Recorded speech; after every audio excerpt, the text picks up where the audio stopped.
Sana sevdalıydım candan içerden.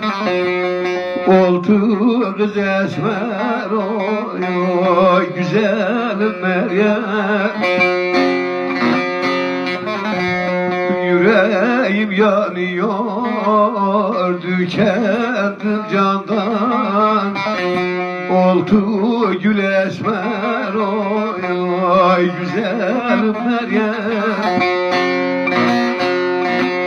Sana sevdalıydım candan içerden.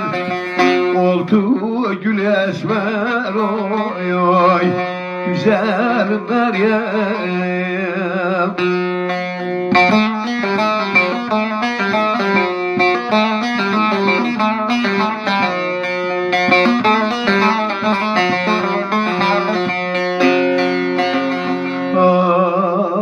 Meryem ne ağlarsan gözlerin sulu.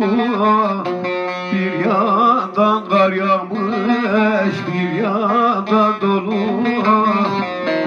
Baban aramızda bir kara çalı. Oldu gül esmer oy güzel Meryem.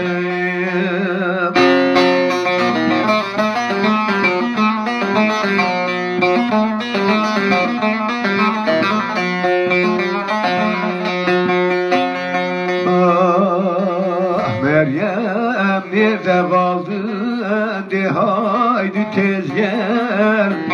Sensiz yaprakları dökmüyor gazel.